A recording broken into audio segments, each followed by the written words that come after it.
بسم اللہ الرحمن الرحیم۔ نرغے میں آنے کے بعد عام مسلمانوں کا حال۔ جب مسلمانوں نے نرغے میں لیے جانے کی کارروائی دیکھی تو بد نظمی کا شکار ہو گئے۔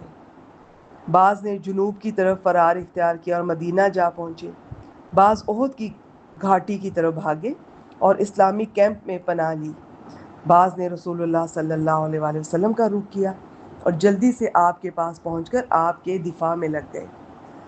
اکثر مسلمان نرغے کے اندر اپنی جگہوں پر ثابت قدم رہ کر گھیرنے والوں سے لڑتے رہے، لیکن چونکہ کوئی شخص منظم طور پر ان کی قیادت نہیں کر رہا تھا، اس لیے ان کی صفوں میں بد نظمی غالب رہی۔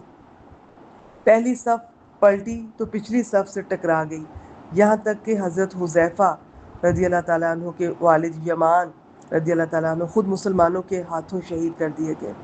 اس کے بعد مسلمانوں نے نبی اکرم صلی اللہ علیہ وآلہ وسلم کے قتل کی خبر سنی تو ان کا رہا سہا ہوش بھی جاتا رہا، ان کا جوش سرد پڑ گیا، ٹوٹ کر رہ گئے، حتیٰ کہ بہت سے لوگوں نے لڑائی چھوڑ دی، جبکہ کچھ دوسروں کو جوش آ گیا اور انہوں نے کہا، اٹھو اور جس بات پر رسول اللہ صلی اللہ علیہ وآلہ وسلم نے جان دی ہے اسی پر تم بھی جان دے دو۔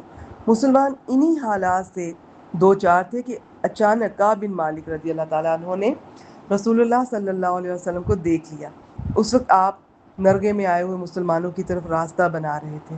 حضرت کعب نے آپ صلی اللہ علیہ وسلم کو دونوں آنکھوں سے پہچانا، کیونکہ چہرہ خود سے چھپا ہوا تھا۔ انہوں نے دیکھتے ہی بلند آواز سے کہا، مسلمانوں خوش ہو جاؤ، یہ ہیں اللہ کے رسول صلی اللہ علیہ وآلہ وسلم۔ یہ سن کر مسلمانوں نے آپ کی طرف پلٹنا شروع کیا اور رفتہ رفتہ 30 صحابہ جمع ہو گئے۔ مشرکین نے ان کی واپسی کی راہ روکنے کی ہر ممکن کوشش کی لیکن ناکام رہے۔ اس کوشش میں ان کے 2 آدمی بھی کام آ گئے۔ اس حکیمانہ تدبیر سے مسلمانوں کو نجات تو مل گئی، لیکن تیر اندازوں نے جو غلطی اور رسول اللہ صلی اللہ علیہ وسلم کے حکم کی مخالفت کی تھی اس کی بھاری قیمت چکانی پڑی۔ گھاٹی میں مسلمان نرغے سے نکل کر گھاٹی میں جب آ چکے تھے تو ان میں اور مشرکین میں بعض ہلکی جھڑپیں ہوئیں، لیکن مشرکین کو آگے بڑھنے اور مقابلہ کرنے کی جرت نہ ہوئی، بلکہ وہ میدان میں تھوڑی ہی دیر باقی رہے۔ اس دوران میں مقتولین کا وہ ان کے ناک، کان اور شرمگاہیں کاٹتے رہے، پیٹ چاک کر دیے۔ جو ہند تھی اس نے حضرت حمزہ کا پیٹ چاک کر کے ان کا کلیجہ نکالا اور اس کو چبایا، لیکن نگل نہ سکی، اسے پھینک دیا اور کان، ناک وغیرہ کے ہار اور پازیب بنائے۔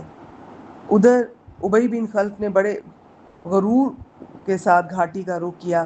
اس کا دعویٰ تھا کہ وہ رسول اللہ صلی اللہ علیہ وسلم کو قتل کرے گا، لیکن اس کے برعکس رسول اللہ صلی اللہ علیہ وسلم نے اس کو ایسی ضرب لگائی کہ وہ اپنے گھوڑے پر کئی بار لڑک گیا اور آخرکار وہ نیچے گر کر مر گیا۔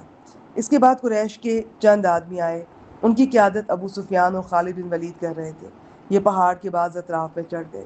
حضرت عمر بن خطاب رضی اللہ تعالیٰ عنہ مہاجرین کی ایک جماعت نے لڑ کر انہیں پہاڑ سے نیچے اتار دیا۔ بعض روایات سے معلوم ہوتا ہے کہ حضرت سعد بن ابی وقاص نے تیر مار کر ان کے 3 آدمی قتل بھی کیے۔ اسی طرح مشرکین کے مقتولین کی کل تعداد 22 اور کہا جاتا ہے 37 ہوئی، جبکہ مسلمانوں کے 70 آدمی، 41 خزرج کے، 24 اوس کے اور 4 مہاجرین۔